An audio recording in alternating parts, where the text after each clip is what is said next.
કેમ છો બાળકો? આની પહેલાના વિડીયોમાં આપણે ફલન અને ગર્ભ સ્થાપનનો ટોપિક ભણી લીધો છે, બરાબર? ફલન અને ગર્ભ સ્થાપનનો ટોપિક આપણે આની પહેલાના વિડીયોમાં જોઈ લીધો. આજે આપણે ગર્ભ વિકાસનો ટોપિક પહેલા ભણવા જાવ છે, બરાબર? એટલે પહેલા આપણે શું ભણવાના છીએ? ગર્ભ વિકાસ. ગર્ભ વિકાસ આ ટોપિક આપણે ભણવાના છીએ. રેડી? હાલો. હવે મેં તમને જૂના વિડીયોમાં એટલે કે આ વખતના વિડીયોમાં તમને કીધું હતું કે જે બ્લાસ્ટોસિસ્ટ છે, બ્લાસ્ટોસિસ્ટ ની અંદર બે વસ્તુ છે. સૌથી બહારની બાજુએ શું રહેલું હોય? ટ્રોફોબ્લાસ્ટ રહેલો હોય. સૌથી બહાર શું રહેલું હોય? ટ્રોફોબ્લાસ્ટ. અને અંદર શું રહેલું હોય છે? ઇનર સેલ માસ. ઇનર સેલ માસ રહેલો હોય, બરોબર? બ્લાસ્ટોસિસ્ટમાં બહારની બાજુએ ટ્રોફોબ્લાસ્ટ હોય છે અને અંદરની બાજુએ ઇનર સેલ માસ હોય છે. હવે આ ટ્રોફોબ્લાસ્ટના જે કોષો છે એ આંગળી જેવા પ્રવર્ધો બનાવે છે. આંગળી જેવા પ્રવર્ધો બનાવે છે, બરોબર? ટ્રોફોબ્લાસ્ટના કોષો શું કરે છે? આંગળી જેવા પ્રવર્ધો બનાવે છે, જેને વિલાય કહેવાય છે અથવા કોરિયોનિક વિલાય કહેવાય છે. શું કહે છે? કોરિયોનિક વિલાય, બરોબર? અને કોરિયોનિક વિલાય કહેવાય. ક્લિયર છે? આપણે ગર્ભ વિકાસ ભણવા જઈએ છીએ એમાં હું તમને શું કહું છું કે જૂના વિડીયોમાં મેં તમને કીધું હતું કે એક બ્લાસ્ટોસિસ્ટ હોય છે જેનું એન્ડોમેટ્રિયમમાં સ્થાપન થતું હોય. બ્લાસ્ટોસિસ્ટનું એન્ડોમેટ્રિયમમાં સ્થાપન થાય. હવે બ્લાસ્ટોસિસ્ટમાં બે કોષો હોય, એક હોય ઇનર સેલ માસ અને બીજું હોય છે ટ્રોફોબ્લાસ્ટ, બરોબર? ઇનર સેલ માસ અંદર તરફ રહેલું હોય, ટ્રોફોબ્લાસ્ટ જે છે એ બહારની તરફ રહેલું હોય. એ ટ્રોફોબ્લાસ્ટ જે છે એ આંગળી જેવા પ્રવર્ધો બનાવે છે જેને કોરિયોનિક વિલાય કહેવાય છે. અને ઈ કોરિયોનિક વિલાય જે છે ઈ એન્ડોમેટ્રિયમમાં ઊંડા ખૂપી જાય છે, બરોબર? આ જે કોરિયોનિક વિલાય હોય ને ઈ એન્ડોમેટ્રિયમની અંદર ઊંડા ખૂપી જાય, બરોબર? અને પછી એન્ડોમેટ્રિયમ એ સામે આંગળી જેવા પ્રવર્ધો બનાવે. એન્ડોમેટ્રિયમ પણ શું કરે? સામે આંગળી જેવા પ્રવર્ધો બનાવે.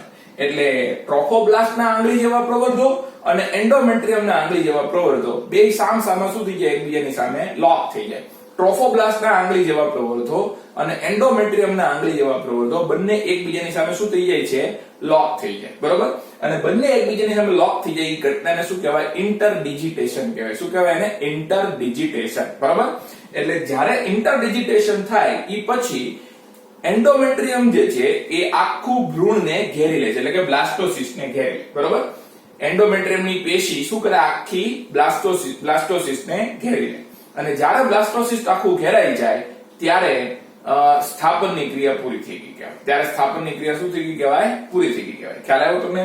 ફરીવાર હું સમજાવું તમને સ્થાપન વિશે કે બ્લાસ્ટોસિસ્ટ હોય એમાં બે વસ્તુ હોય છે. એક હોય છે ઇનર સેલ માસ અને બીજું હોય છે ટ્રોફોબ્લાસ્ટ. ટ્રોફોબ્લાસ્ટ એ સૌથી બહારના કોષો છે બ્લાસ્ટોસિસ્ટના અને ઇનર સેલ માસ એ અંદર તરફના કોષો છે.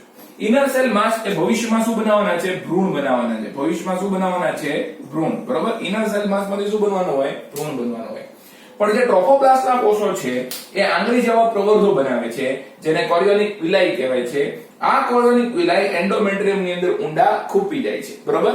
હવે એન્ડોમેટ્રિયમ પણ સામો આંગળી જેવા પ્રવર્ધો બનાવે છે અને બંનેના આંગળી જેવા પ્રવર્ધો એટલે કે કોરિયોનિક વિલાયના આંગળી જેવા પ્રવર્ધો અને એન્ડોમેટ્રિયમના આંગળી જેવા પ્રવર્ધો સામસામા લોક થઈ જાય છે જેને ઇન્ટરડિજિટેશન કહેવાય છે, બરોબર? અને ત્યાર પછી એન્ડોમેટ્રિયમ આખું બ્લાસ્ટોસિસ્ટને ઘેરી લે છે અને ત્યારે સ્થાપનની ક્રિયા પૂરી થઈ જાય છે. ખ્યાલ આવ્યો? હવે બીજી વાત કરીએ કે આ કોરિયોનિક વિલાય જે છે, કોરિયોનિક વિલાય એ આગળ જઈને એટલે વિકાસ થતા એમાંથી જરાયુનું નિર્માણ થાય છે. કોનું નિર્માણ થાય છે? જરાયુ એટલે કે પ્લેસેન્ટાનું નિર્માણ થાય છે. કોરિયોનિક વિલાય આગળ જઈને કોનું નિર્માણ કરે છે? જરાયુનું નિર્માણ કરે છે જેને પ્લેસેન્ટા કહેવાય છે, બરોબર? અને આ જરાયુ જે છે ઈ શું કરે છે? જરાયુ એક અંતઃસ્ત્રાવી ગ્રંથિ તરીકે વર્તે છે. અંતઃસ્ત્રાવી ગ્રંથિ તરીકે વર્તે છે, બરોબર? પહેલું ઈ કાર્ય કરે. જરાયુ કેવી રીતે વર્તે છે? અંતઃસ્ત્રાવી ગ્રંથિ તરીકે વર્તે છે. પછી માતાના રુધિર અને બાળકના રુધિર વચ્ચે શું કરાવે છે? વાયુઓની આપલે, પોષક દ્રવ્યોની આપલે અને ઉત્સર્ગ પદાર્થોની આપલે કરાવે છે, બરોબર? શેની આપલે કરાવશે? વાયુઓ, પોષક દ્રવ્યો અને ઉત્સર્ગ પદાર્થોની શું કરાવે છે? આપલે કરાવે છે. ખ્યાલ આવ્યો? જો આપણે વાત કરીએ છીએ બ્લાસ્ટોસિસ્ટની. બ્લાસ્ટોસિસ્ટમાં સૌથી બહાર શું રહેલું હોય? ટ્રોફોબ્લાસ્ટ રહેલું હોય. અંદર શું રહેલું હોય? ઇનર સેલ માસ. ઇનર સેલમાંથી શું, માસમાંથી શું બનવાનો છે? ભ્રૂણ. અને ટ્રોફોબ્લાસ્ટ જે છે એમાંથી શું બનવાના છે? આંગળી જેવા પ્રવર્ધો. એ આંગળી જેવા પ્રવર્ધોને શું કહેવાય? કોરિયોનિક વિલાય. બરોબર. હવે ઈ કોરિયોનિક વિલાય એન્ડોમેટ્રિયમમાં ઊંડા ખૂંપી જાય અને એન્ડોમેટ્રિયમ પણ સામે આંગળી જેવા પ્રવર્ધો બનાવે અને બંને આંગળી જેવા પ્રવર્ધો સામસામે એકબીજાની સાથે લોક થઈ જાય, જેને ઇન્ટરડિજિટેશન કહેવાય. અને એકવાર ઇન્ટરડિજિટેશન થાય ઈ પછી એન્ડોમેટ્રિયમ આખું બ્લાસ્ટોસિસ્ટને ઘેરે છે અને ત્યારબાદ સ્થાપનની ક્રિયા પૂરી થઈ જાય. બરોબર. હવે એકવાર સ્થાપન થઈ ગયા પછી આ જે કોરિયોનિક વિલાય છે એનો વિકાસ થતા થતા એમાંથી શેનું નિર્માણ થાય છે? જરાયુ એટલે કે પ્લેસેન્ટાનું નિર્માણ થાય છે. બરોબર. જેમ જેમ ગર્ભ વિકાસ આગળ થતો જાય, સ્થાપન પૂરું થઈ ગયું, સ્થાપન થઈ ગયા પછી જેમ ગર્ભ વિકાસ થાય ત્યારે કોરિયોનિક વિલાય જે છે એ શું બનાવે છે? જરાયુ બનાવે છે. અને જરાયુ જે છે એ બે કાર્યો કરે છે. જરાયુ અંતઃસ્ત્રાવી ગ્રંથિ તરીકે પ્રવર્તે છે અને જરાયુ માતાના રુધિર અને બાળકના રુધિર વચ્ચે શું કરાવે છે? વાયુઓ, પોષક દ્રવ્યો અને ઉત્સેચક પદાર્થોની આપ-લે કરાવે છે. જરાયુના કેટલા કાર્યો છે? બે કાર્યો છે જરાયુના. પહેલું કાર્ય શું છે? જરાયુ અંતઃસ્ત્રાવી ગ્રંથિ તરીકે વર્તે છે. જરાયુ કેવી રીતે વર્તે છે? અંતઃસ્ત્રાવી ગ્રંથિ તરીકે વર્તે છે. અને સાથે સાથે એ માતાના રુધિર અને બાળકના રુધિર વચ્ચે વાયુઓ, પોષક દ્રવ્યો અને ઉત્સર્ગ પદાર્થોની આપ-લે કરાવે છે. ફરીવાર યાદ રાખો, જરાયુ શું કાર્ય કરે છે? તો કે અંતઃસ્ત્રાવી ગ્રંથિ તરીકે વર્તે છે. તે માતાના રુધિર અને બાળકના રુધિર વચ્ચે વાયુઓ, પોષક દ્રવ્યો અને ઉત્સર્ગ પદાર્થોની આપ-લે કરાવે છે. જરાયુ ક્યાંથી વિકસ્યો? જરાયુ વિકસ્યો કોરિયોનિક વિલાયમાંથી. કોરિયોનિક વિલાય ક્યાંથી વિકસ્યા? ટ્રોફોબ્લાસ્ટમાંથી. ટ્રોફોબ્લાસ્ટ શું છે? બ્લાસ્ટોસિસ્ટનો સૌથી બહારનો ભાગ છે. તમે યાદ રાખો, જરાયુ ક્યાંથી વિકસે છે? કોરિયોનિક વિલાયમાંથી વિકસે છે. કોરિયોનિક વિલાય એ ટ્રોફોબ્લાસ્ટનો સૌથી બહારનો ભાગ છે. ટ્રોફોબ્લાસ્ટ એ કોરિયોનિક વિલાય ટ્રોફોબ્લાસ્ટનો ભાગ છે. ટ્રોફોબ્લાસ્ટ એ બ્લાસ્ટોસિસ્ટનો સૌથી બહારનો ભાગ હોય છે. રેડી? હાલો, હવે આપણે છે ને જરાયુ વિશે આ આકૃતિ અહીંયા દોરેલી છે. આ માનવનો ભ્રૂણ. આ કોનો ભ્રૂણ છે? માનવનો ભ્રૂણ. માનવ ભ્રૂણ આપેલો છે અને આ જે છે એ કોઈ વિહંગનો ભ્રૂણ આપેલો છે. વિહંગનો ભ્રૂણ આપેલો છે. બરોબર. આ વિહંગનો ભ્રૂણ છે અને આ માનવનો ભ્રૂણ છે. ક્લિયર? હવે માનવના ભ્રૂણની અંદર આ જે રચના દેખાડેલી છે આ શિશુ છે. બરોબર. આ તમારે ભ્રૂણ છે. આ શું છે? ભ્રૂણ અથવા તો શિશુ. બરોબર. આ ભ્રૂણ છે અથવા તો શિશુ છે. ક્લિયર? હવે એ ભ્રૂણ અથવા શિશુને ઘેરીને આ જે આવરણ આવેલું છે, ભ્રૂણ અથવા શિશુને ઘેરીને જે આ ગુહા છે, બરોબર, આ ગુહા છે એને શું કહેવાય છે? એને એમનિયોટિક કેવિટી કહેવાય છે. શું કહેવાય છે? એમનિયોટિક કેવિટી અથવા એમનિયોટિક ગુહા. શું કહેવાય એને? એમનિયોટિક કેવિટી અથવા તો એમનિયોટિક ગુહા. બરોબર. ફરીવાર હું ભૂસીને તમને કહું. બરોબર. ફરીવાર આપણે જોઈએ, જે ભ્રૂણ છે, ભ્રૂણને ઘેરીને જે કાળા રંગનું મેં દોરેલું છે આ ભ્રૂણ છે. બરોબર. આ ભ્રૂણને ઘેરીને જે આ કાળા રંગની રચના આપેલી છે આટલી, બરોબર, ઈ શું છે? એમનિયોટિક કેવિટી. શું છે? એમનિયોટિક કેવિટી. ક્લિયર છે? જો આ વિહંગનો ભ્રૂણ આપેલો છે. આ ભ્રૂણ છે વિહંગનો ભ્રૂણ અથવા તો એનું શિશુ છે. રેડી? હવે આ શિશુ ભૂરા રંગનું છે અને આ ભૂરા રંગના શિશુને ઘેરીને અહીંયા કાળા રંગની શું આપેલી છે? એમનિયોટિક કેવિટી આપેલી છે. શું આપેલી છે? એમનિયોટિક કેવિટી. બરોબર. એટલે અહીંયા આ રચના અને અહીંયા આ રચના, આ બે શું છે? એમનિયોટિક કેવિટી છે. શું છે? બે એમનિયોટિક કેવિટી. બરોબર. અને એમનિયોટિક કેવિટીમાં શું રહેલું હોય? એમનિયોટિક ફ્લુઇડ રહેલું હોય. શું રહેલું હોય? એમનિયોટિક ફ્લુઇડ. બરોબર. એમનિયોટિક ફ્લુઇડ હોય. એમનિયોટિક ફ્લુઇડ રહેલું હોય. બરોબર. ભ્રૂણ ને ઘેરીને આ રચના જે છે આટલી, બરોબર, ઈ એમનિયોટિક કેવિટી છે. બરોબર. અને એમનિયોટિક કેવિટી ની અંદર શું રહેલું હોય? એમનિયોટિક ફ્લુઇડ. અહીંયા ભ્રૂણ છે શિશુને ઘેરીને અહીંયા શું રહેલું છે? એમનિયોટિક ફ્લુઇડ. બરોબર. હવે અહીંયા પ્રવાહી ભરેલું છે. ઈ પ્રવાહી શું કરે છે? શિશુને યાંત્રિક આંચકા સામે રક્ષણ આપે. બરોબર. અહીંયા જે પ્રવાહી ભરેલું હોય એ શું કરે છે? શિશુને યાંત્રિક આંચકા સામે શું આપે છે? રક્ષણ આપે છે. બરોબર. તો આ એક આવરણ છે. શિશુને ઘેરીને આ શું આવેલું છે? આવરણ. બરોબર. અહીંયા ત્યાં શિશુને ઘેરીને શું આવેલું છે? આવરણ. એ આવરણને શું બોલાય? એમનિયોન બોલાય. શું બોલાય એને? એમનિયોન. આ આવરણને શું બોલાય? એમનિયોન. અને એમનિયોન વડે જે ગુહા આવરિત થતી હોય, એમનિયોન વડે જે ગુહા આવરિત થતી હોય એને શું કહેવાય? એમનિયોટિક કેવિટી. અને એમનિયોટિક કેવિટી ની અંદર શું ભરેલું હોય? એમનિયોટિક ફ્લુઇડ. બરોબર. જો અહીંયા ભ્રૂણ આપેલો છે શિશુને ઘેરીને શું આવેલું હોય? એમનિયોન. એમનિયોન ની અંદર ગુહા રહેલી હોય, ગુહાને શું કહેવાય? એમનિયોટિક કેવિટી. એમનિયોટિક કેવિટી ની અંદર શું રહેલું હોય? એમનિયોટિક ફ્લુઇડ. બરોબર, આપણે આગળ પછી આની ચર્ચા આવશે. અત્યારે તમે યાદ રાખો કે શિશુને યાંત્રિક આંચકાની સામે રક્ષણ આપે છે. એમનિયોટિક કેવિટી અથવા એમનિયોટિક કેવિટીમાં રહેલું એમનિયોટિક ફ્લુઇડ એ શિશુને યાંત્રિક આંચકા સામે શું આપે છે? રક્ષણ આપે છે. રેડી? હા, હવે આ જે રચના છે અહીંયા જે આ દોરેલી છે ઈ છે યોક સેક. શું દોરેલું છે? યોક સેક. યોક સેક. આ જે છે એ પણ યોક સેક છે. બરોબર, આ શું છે? યોક સેક. રેડી? તો માનવની અંદર આ યોક સેક અહીંયા બતાવેલી છે, માનવ ભ્રૂણની અંદર આ યોક સેક દોરેલી છે, અને વિહંગના ભ્રૂણની અંદર અહીંયા યોક સેક દર્શાવેલી છે. બરોબર, તો આ યોક સેક છે. જો આ ભ્રૂણ છે, ભ્રૂણને ઘેરીને આ એમનિયોન, અને એમનિયોન ની હારે અહીંયા આ શિશુની હારે જોડાયેલું આ શું છે? યોક સેક. ઈ યોક સેક અહીંયા બતાવેલું છે. રેડી? હાલો પછી આની વાત કરીએ.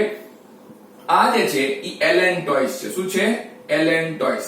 આ એલેન્ટોઇસ છે. એલેન્ટોઇસ એને કહેવાય એલેન્ટોઇસ. આને એલેન્ટોઇસ કહેવાય. માનવની અંદર આને એલેન્ટોઇસ કહેવાય. માનવની અંદર આને શું કહેશો? એલેન્ટોઇસ.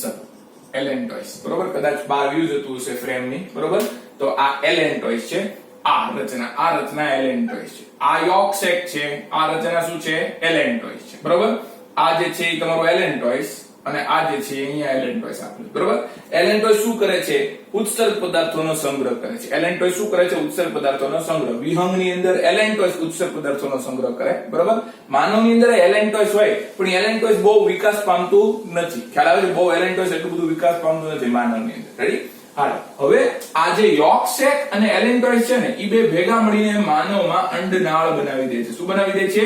અંડનાળ. માનવમાં અંડનાળ કોણ બનાવી દે છે? યોક સેક ને એલેન્ટોઇસ બે ભેગા મળીને શું બનાવી દે છે? અંડનાળ અથવા ગર્ભનાળ. અંડનાળ નો બોલાય, ગર્ભનાળ બોલશો. ગર્ભનાળ.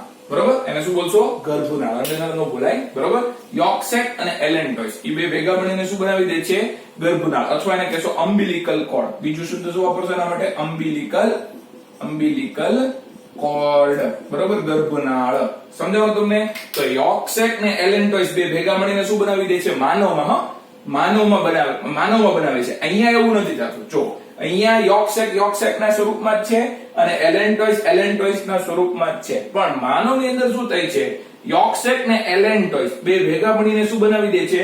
ગર્ભનાળ એટલે કે અમ્બિલિકલ કોર્ડ બનાવી દે છે. ખ્યાલ આવ્યો? તો માનવની અંદર યોક સેક ને એલેન્ટોઇસ બે ભેગા મળીને ગર્ભનાળ એટલે કે અમ્બિલિકલ કોર્ડ બનાવે છે.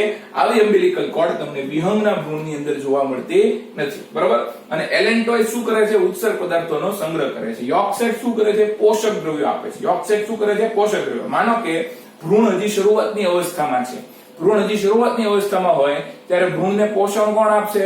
યોક સેક. બરોબર, કારણ કે હજી જરાયુનો વિકાસ થયેલો હોતો નથી. બરોબર, એટલે જરાયુનો વિકાસ ન થયો હોવાથી ભ્રૂણને શરૂઆતમાં પોષણ કોણ આપે છે? યોક સેક આપે છે. બરોબર, અને આ લોકો વિહંગમાં તો જરાયું હોતો જ નથી. એટલે વિહંગમાં તો સમગ્ર ગર્ભાવસ્થા કાળ દરમિયાન, સમગ્ર વિકાસ કાળ દરમિયાન, ગર્ભ વિકાસ દરમિયાન ભ્રૂણને પોષણ કોણ આપે છે? યોક સેક જ આપે. બરોબર, જરદી જેને કહે ને, ઈંડાની અંદર જરદી આવેલી હોય ઈ યોક સેક છે. બરોબર, તો ભ્રૂણને એટલે કે ભ્રૂણને સમગ્ર ગર્ભ વિકાસ દરમિયાન પોષણ કોણ આપે છે? વિહંગમાં તો કે યોક સેક.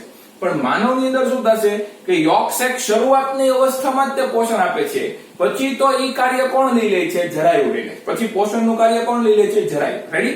એવી જ રીતે વિહંગની અંદર એલેન્ટોઇસ છે, ઈ સતત ઉત્સર્ગ પદાર્થોનો સંગ્રહ કરતું જ રહે સમગ્ર ગર્ભ વિકાસ દરમિયાન. પણ માનવમાં ઈ એલેન્ટોઇસ જે છે ઈ શરૂઆતમાં જ ખાલી ઉત્સર્ગ પદાર્થોનો સંગ્રહ કરતો હોય, પછી એનું કાર્ય કોણ લઈ લે છે? જરાયુ. ખ્યાલ આવ્યો? તો શરૂઆતમાં યોક સેક અને એલેન્ટોઇસ બે માનવની અંદર કાર્યરત હોય છે. બરોબર, માનવની અંદર એલેન્ટોઇસ અને યોક સેક બે કેવો હોય છે? શરૂઆતમાં કાર્યરત. પણ પાછળથી એનું કાર્ય કોણ લઈ લે છે? જરાયુ લઈ લે છે. જ્યારે વિહંગની અંદર યોક સેક ને એલેન્ટોઇસ છે ઈ બે સતત ગર્ભ વિકાસ દરમિયાન જળવાયેલા રહે છે, કારણ કે કોઈ જરાયુનો વિકાસ થતો નથી. બરોબર, તો મેં તમને ત્રણ વસ્તુની વાત કરી છે કે ભ્રૂણને ઘેરીને એક તો આવેલું હોય એમનિયોન, અને એમનિયોન ની અંદર ગુહા હોય, એમનિયોટિક કેવિટી. ગુહાની અંદર ભરેલું હોય એમનિયોટિક ફ્લુઇડ. બરોબર, અને એમનિયોટિક ફ્લુઇડ જે છે એ ભ્રૂણને આંચકાની સામે રક્ષણ આપે છે. બરોબર, પછી બીજું મેં તમને ભણાવ્યું છે યોર્કશેક વિશે અને એલેન્ટોઇસ વિશે. યોર્કશેક ને એલેન્ટોઇસ વિશે મેં એમ કીધું કે યોર્કશેક ને એલેન્ટોઇસ એ વિહંગમાં સતત કામ કરતા રહે છે. યોર્કશેક પોષણ આપવાનું કામ કરે છે, એલેન્ટોઇસ જે છે ઉત્સર્ગ પદાર્થોનો સંગ્રહ કરે છે. માનવની અંદર યોર્કશેક ને એલેન્ટોઇસ ઈ જ કાર્યો કરે છે જે વિહંગની અંદર થાય, પણ ખાલી થોડાક સમય માટે જ એવું થાય છે, બરોબર. પછી યોર્કશેક ને એલેન્ટોઇસ બે ભેગા મળીને શું બનાવી નાખે છે? ગર્ભનાળ બનાવી નાખે છે. અને ઈ ગર્ભનાળમાંથી આગળ શું આવી જાય છે? જરાયુ આવી જાય છે. એટલે યોર્કશેક ને એલેન્ટોઇસ નું કાર્ય કોણ ટેક ઓવર કરી લે છે? માનવમાં યોર્કશેક ને એલેન્ટોઇસ નું કાર્ય જરાયુ દ્વારા લઈ લેવામાં આવે છે, બરોબર. એટલે અહીંયા આ યોર્કશેક અને એલેન્ટોઇસ બે ભેગા મળીને શું બનાવી નાખે છે? આ શું બનાવી નાખી એમણે? ગર્ભનાળ બનાવી નાખી. શું બનાવી નાખી? ગર્ભનાળ. અને એ ગર્ભનાળ છે એ પછી આગળ જઈને કોની હારે જોડાઈ જાય છે? આ રચનાની સાથે જોડાઈ જાય છે. આ રચના શું દોરેલી છે? આ રચના જરાયુ દોરેલું છે. આ શું દોરેલું છે? જરાયુ. અને જરાયુ શું છે? જરાયુ એ માતાના રુધિર અને બાળકના રુધિર વચ્ચે એક તકતી જેવી રચના છે. જો આમ જોશો તો અહીંયા એક તકતી જેવી રચના, તમને પ્લેટ જેવી રચના લાગશે. ઈ પ્લેટ જેવી રચના માતાના રુધિરને અને બાળકના રુધિરને જુદું પાડે છે, બરોબર. તો જરાયુ એ માતાના રુધિર અને બાળકના રુધિરને જુદું પાડવા માટેની એક પ્લેટ જેવી રચના છે, બરોબર. અને ઈ જરાયુ પછી કોની સાથે જોડાયેલું છે? ગર્ભનાળ સાથે જોડાઈ ગયેલું હોય. ગર્ભનાળ ક્યાંથી બની? તો કે એ યોર્કશેક અને એલેન્ટોઇસ ભેગા મળીને ગર્ભનાળ બનાવી નાખી, બરોબર. ગર્ભનાળનું બીજું નામ શું છે? અમ્બિલિકલ કોર્ડ. રેડી.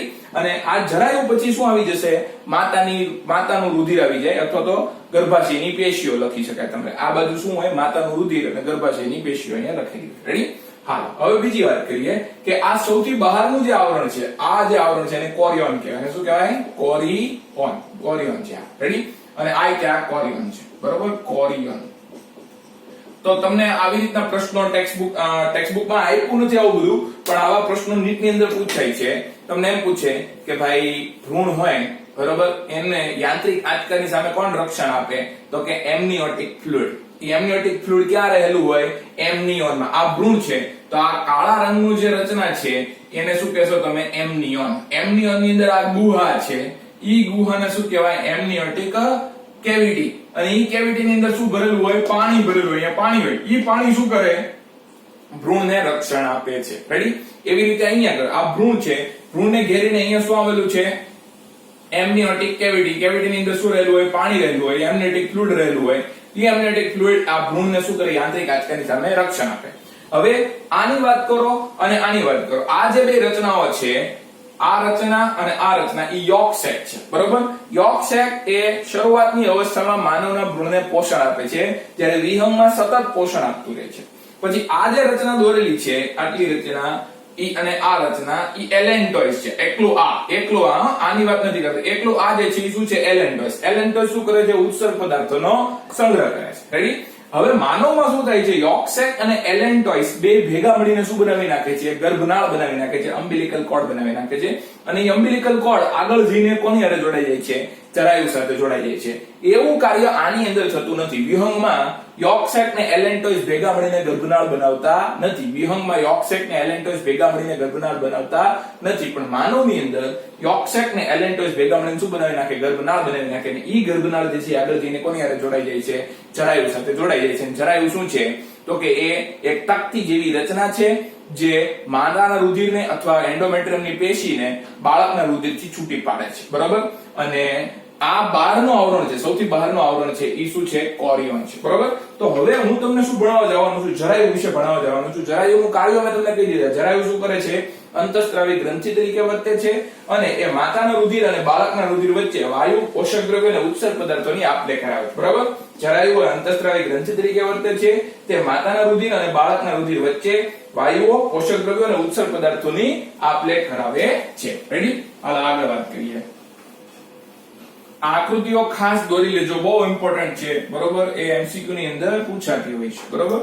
ચાલો આગળ વાત કરીએ કે જે જરાયુ છે, જરાયુ એનું પહેલું કાર્ય મેં તમને કહી દીધું કે એ વાયુઓ, પોષક દ્રવ્યો અને ઉત્સર્ગ પદાર્થોનું આપ-લે કરાવે છે, બરોબર. અને બીજું કાર્ય શું છે? અંતઃસ્ત્રાવી ગ્રંથિ તરીકે વર્તે છે. અંતઃસ્ત્રાવી ગ્રંથિ તરીકે વર્તે છે. તો એ કયા કયા અંતઃસ્ત્રાવોનો સ્ત્રાવ કરે છે? હવે એક સ્ત્રાવ કરે છે હ્યુમન કોરિયોનિક ગોનાડોટ્રોપિન, બરોબર. HCG, human chorionic gonadotropin. આવી રીતે લખાય ઘણી વાર HCG, હ્યુમન કોરિયોનિક ગોનાડોટ્રોપિન નો સ્ત્રાવ કરે છે. પછી બીજો એ હ્યુમન પ્લેસેન્ટલ લેક્ટોજન નો સ્ત્રાવ કરે, હ્યુમન પ્લેસેન્ટલ લેક્ટોજન. ત્રીજો આવે ઈસ્ટ્રોજન, અને ચોથું આવે પ્રોજેસ્ટેરોન. આટલા અંતઃસ્ત્રાવનો સ્ત્રાવ કરે છે. બરોબર. જરાયુ એ જ્યારે અંતઃસ્ત્રાવી ગ્રંથિ તરીકે વર્તે, ત્યારે કયા અંતઃસ્ત્રાવોનો સ્ત્રાવ કરે છે? ત્યારે HCG, HPL, ઈસ્ટ્રોજન અને પ્રોજેસ્ટેરોનનો સ્ત્રાવ કરે છે. HCG એટલે હ્યુમન કોરિયોનિક ગોનાડોટ્રોપિન, HPL એટલે હ્યુમન પ્લેસેન્ટલ લેક્ટોજન, ઈસ્ટ્રોજન અને પ્રોજેસ્ટેરોનનો સ્ત્રાવ કરે છે. બરોબર. હવે જો જરાયુ જે છે ને એ ટેમ્પરરી અંતઃસ્ત્રાવી ગ્રંથિ છે. કેવી છે? ટેમ્પરરી એટલે કે ક્ષણિક અંતઃસ્ત્રાવી ગ્રંથિ છે. બરોબર. ક્ષણિક સમયની. બરોબર. જરાયુ જે છે એ ક્ષણિક સમયની અંતઃસ્ત્રાવી ગ્રંથિ છે. કાયમી તો કઈ હોતી નથી. જરાયુ ક્યારે બને? જ્યારે ફલન થાય, ગર્ભ વિકાસ થાય, ગર્ભાવસ્થા આવે ત્યારે રહે. બરોબર. એટલે ત્રીજા મહિનાથી એનો વિકાસ થાય. બરોબર. ગર્ભાવસ્થા રહી ગઈ હોય તો ત્રીજા મહિના પછી ત્રીજા કે બીજા મહિના પછી જરાયુનો વિકાસ થશે. બરોબર. અને એ પછી 9 મહિના સુધી એ રહે. બરોબર. પછી 9 મહિના સુધી તમને જરાયુનો વિકાસ તમને દેખાય. બરોબર. પછી જરાયુ પાછું હોતી નથી. રેડી. એકવાર પ્રસૂતિ થઈ જાય એટલે જરાયુ પણ બહાર નીકળી જશે. એટલે જરાયુ પછી હોતી નથી. એટલે જરાયુ કેવી છે? ટેમ્પરરી, ક્ષણિક એન્ડોક્રાઇન ગ્લેન્ડ છે. બરોબર. એવી જ રીતે તમારી કોર્પસ લ્યુટિયમ છે ને, જે અંડપિંડની અંદર બને છે. રેડી. એ કેટલામા દિવસે બને છે? 15મા દિવસે બને. અને 22મા દિવસ પછી ધીરે ધીરે શું થતી જતી હોય? નાશ પામતી જતી હોય. તો કોર્પસ લ્યુટિયમ પણ ક્ષણિક અંતઃસ્ત્રાવી ગ્રંથિ છે. કોર્પસ લ્યુટિયમ પણ કેવી છે? ટેમ્પરરી એન્ડોક્રાઇન ગ્લેન્ડ, ક્ષણિક અંતઃસ્ત્રાવી ગ્રંથિ. એવી જ રીતે આ જે જરાયુ છે એ પણ ટેમ્પરરી એન્ડોક્રાઇન ગ્લેન્ડ છે. આપણા શરીરમાં થાઇમસ ગ્રંથિ છે એ પણ ટેમ્પરરી એન્ડોક્રાઇન ગ્લેન્ડ છે. શું કામ? કારણ કે થાઇમસ બાલ્યાવસ્થામાં મોટી હોય, પછી 13-14 વર્ષે ધીરે ધીરે પછી 13-14 વર્ષ પછી ધીરે ધીરે એનો શું થવા માંડે? નાશ થવા માંડે. ખ્યાલ આવ્યો? એટલે 13-14 વર્ષ પછી થાઇમસનો નાશ થવા માંડે. એટલે થાઇમસ એ ટેમ્પરરી એન્ડોક્રાઇન ગ્લેન્ડ છે. પછી જરાયુ એ ટેમ્પરરી એન્ડોક્રાઇન ગ્લેન્ડ છે.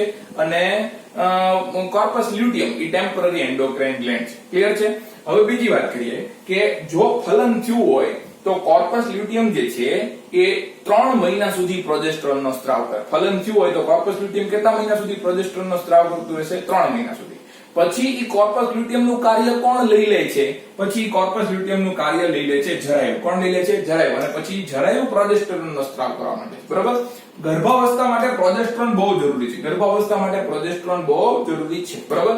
તો શરૂઆતમાં ગર્ભાવસ્થાની શરૂઆતની સ્થિતિમાં પ્રોજેસ્ટેરોનનો સ્ત્રાવ કોણ કરે છે? Corpus luteum. કેટલા સમય સુધી? 3 મહિના સુધી પ્રોજેસ્ટેરોનનો સ્ત્રાવ કરતો રહે છે. 3 મહિના પછી જ્યારે જરાયુ પૂરેપૂરો બની ગયો હોય, પૂરતો વિકાસ પામી ગયો હોય, ત્યારે જરાયુ પોતે પ્રોજેસ્ટેરોનનો સ્ત્રાવ કરવા માંડે છે. અને એ ખાલી પ્રોજેસ્ટેરોનનો સ્ત્રાવ નથી કરતો, એ HCG, HPL, ઈસ્ટ્રોજન આ બધા અંતઃસ્ત્રાવોનો સ્ત્રાવ કરે છે. ક્લિયર? એટલે જરાયુનું પહેલું કાર્ય મેં તમને ભણાવ્યું તો આગળ હમણાં પોઈન્ટ લખો ગઈ કે માતાના રુધિર અને બાળકના રુધિર વચ્ચે પોષક દ્રવ્યો, વાયુઓ અને ઉત્સર્ગ પદાર્થોની આપ-લે કરાવે છે. બરોબર. જરાયુ એ માતાના રુધિર અને બાળકના રુધિર વચ્ચે પોષક દ્રવ્યો, ઉત્સર્ગ પદાર્થો અને વાયુઓની આપ-લે કરાવે છે.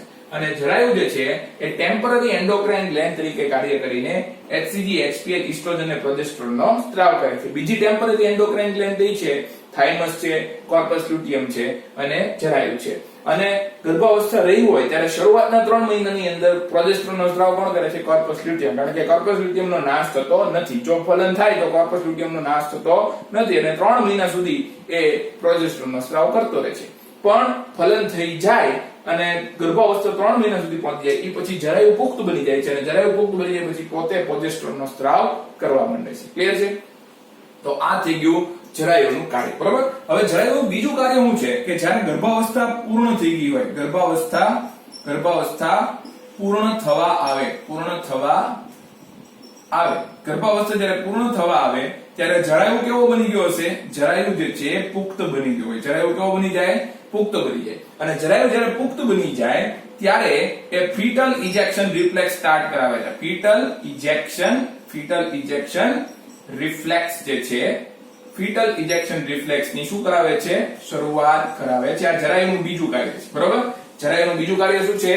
જ્યારે ગર્ભાવસ્થા પૂર્ણ થવા આવે ત્યારે જરાયુ પુખ્ત બની જાય. અને જરાયુ જ્યારે પુખ્ત બની જાય ત્યારે જરાયુ શું કરાવે છે? ફીટલ ઇજેક્શન રિફ્લેક્સ ની શરૂઆત કરાવે છે, એટલે કે પ્રસૂતિની શરૂઆત કરાવે છે. બરોબર. જ્યારે ગર્ભાવસ્થાનો સમય પૂર્ણ થવા આવે ત્યારે જરાયુ પુખ્ત બની ગયો હોય અને ઈ જરાયુ જે છે ફીટલ ઇજેક્શન રિફ્લેક્સ ની શરૂઆત કરાવે છે. ફીટલ ઇજેક્શન રિફ્લેક્સ એ બીજું કાંઈ નથી, પ્રસૂતિની શરૂઆત છે. ખ્યાલ આવ્યો? તો આ જરાયુનું બીજું કાર્ય છે.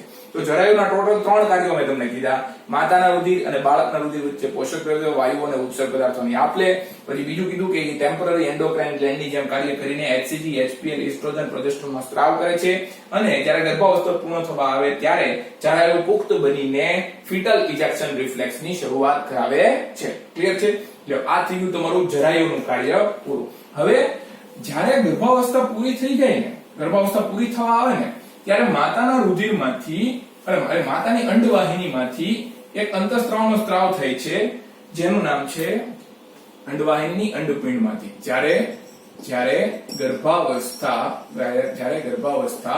પૂર્ણ થવા આવે ત્યારે માતાના અંડપિંડના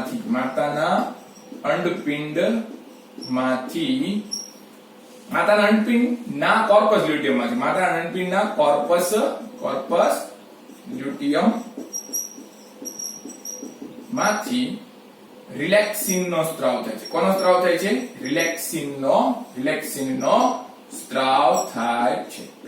સ્ત્રાવ થાય છે. બરોબર? જ્યારે ગર્ભાવસ્થા પૂર્ણ થવા આવે ત્યારે માતાના અંડપિંડના કોર્પસ લ્યુટિયમમાંથી કોનો સ્ત્રાવ થાય છે? રિલેક્સિનનો સ્ત્રાવ થાય છે. બરોબર?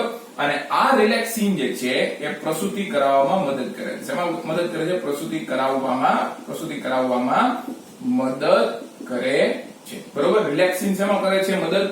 પ્રસૂતિ કરાવવામાં મદદ કરે છે. ગર્ભાવસ્થા પૂર્ણ થવા આવે ત્યારે અંડપિંડમાંથી રિલેક્સિનનો સ્ત્રાવ થાય. અંડપિંડમાંથી શેનો સ્ત્રાવ થાય? રિલેક્સિન. અને આ રિલેક્સિન જે છે શેમાં મદદ કરે છે? પ્રસૂતિ કરાવવામાં મદદ કરે છે. તો માતાની આમ જોવા જઈએ તો ફિમેલની અંદર એટલે કે સ્ત્રીની અંદર એવા કયા અંતઃસ્ત્રાવ છે જે ફક્ત ગર્ભાવસ્થામાં સ્ત્રાવ પામે છે? બરોબર? ફિમેલમાં એવા કયા અંતઃસ્ત્રાવ છે જે ફક્ત ગર્ભાવસ્થામાં સ્ત્રાવ પામે? તો કે HCG, બીજો આવે HPL અને ત્રીજો આવે રિલેક્સિન. ત્રીજો કયો આવે? રિલેક્સિન. આ ત્રણ અંતઃસ્ત્રાવ એવા છે કે જે ફક્ત ગર્ભાવસ્થામાં સ્ત્રાવ પામે છે. બરોબર? HCG, HPL અને રિલેક્સિન આ ત્રણ અંતઃસ્ત્રાવ એવા છે જે ફક્ત ગર્ભાવસ્થામાં સ્ત્રાવ પામે છે. ઇસ્ટ્રોજન, પ્રોજેસ્ટેરોન ન આવે. હું કામ કરતી? ઇસ્ટ્રોજન, પ્રોજેસ્ટેરોન તો પાછા સામાન્ય ગર્ભાવસ્થા ન હોય ત્યારે તે સ્ત્રાવ તો પામતા જ હોય છે. બરોબર? તો માતાની અંદર અથવા કોઈ ફિમેલની અંદર એવા કયા અંતઃસ્ત્રાવો છે જે ફક્ત ગર્ભાવસ્થા દરમિયાન સ્ત્રાવ પામે? તો કે HCG, HPL અને રિલેક્સિન અંતઃસ્ત્રાવ એવા છે જે ફક્ત ગર્ભાવસ્થા દરમિયાન સ્ત્રાવ પામે છે. ફિમેલની અંદર એવા અંતઃસ્ત્રાવો જે ફક્ત ગર્ભાવસ્થામાં સ્ત્રાવ પામતા હોય છે HCG, HPL અને રિલેક્સિન. બરોબર?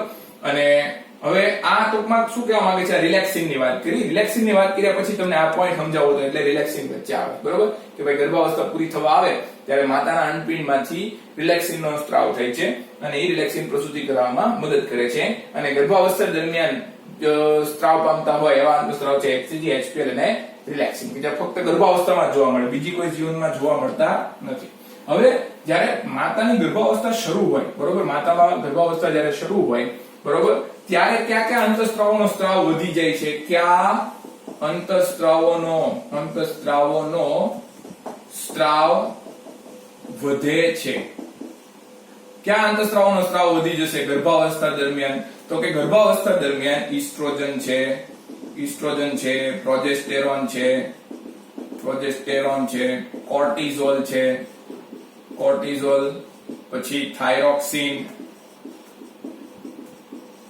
બરોબર, આ બધા અંતઃસ્ત્રાવોનો સ્ત્રાવ વધી જાય છે. બરોબર? ગર્ભાવસ્થા દરમિયાન કયા અંતઃસ્ત્રાવોનો સ્ત્રાવ વધી જશે? ઇસ્ટ્રોજન, પ્રોજેસ્ટેરોન, કોર્ટિઝોલ, થાઇરોક્સિન, આ બધા અંતઃસ્ત્રાવોનો સ્ત્રાવ શું થઈ જશે? વધી જશે. અને જ્યારે આ બધાનો સ્ત્રાવ વધી જાય તો એ શું કરે છે? ગર્ભાવસ્થામાં મદદ કરે છે. ગર્ભાવસ્થામાં શું કરે છે? મદદ કરે છે. બરોબર?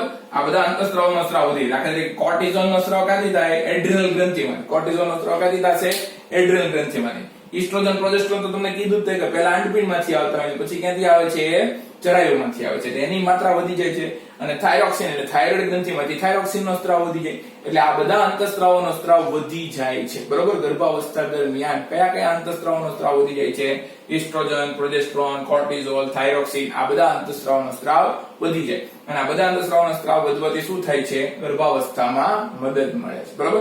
એનાથી ગર્ભાવસ્થાને ફાયદો થાય છે, કારણ કે ચયાપચય દર વધારવાનો હોય, બીજા ઘણા બધા ફેરફારો કરવાના હોય છે એટલા માટે થઈને. બરોબર? તો અત્યારે મેં આ કયો ટોપિક તમને ભણાવ્યો છે? ગર્ભ વિકાસની શરૂઆત મેં તમને ભણાવી છે, બરોબર. હવે આની પછી ગર્ભાવસ્થા જેમ જેમ આગળ ચાલતી જાય, બરોબર, એમ શિશુનો વિકાસ થતો જશે. એટલે હવે આપણે શું ભણવાનો છે ટોપિક? શિશુનો વિકાસ ભણવાનો છે, બરોબર. એટલે આ બધું હું કાઢી નાખું છું. આની પછી તમને હું શું ભણાવું છું? શિશુનો વિકાસ, ગર્ભનો વિકાસ કઈ રીતે થાય છે.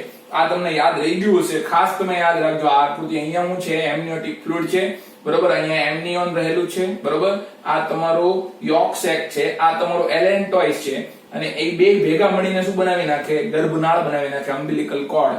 અને આ તમારે જરાયો આપેલો છે, બરોબર.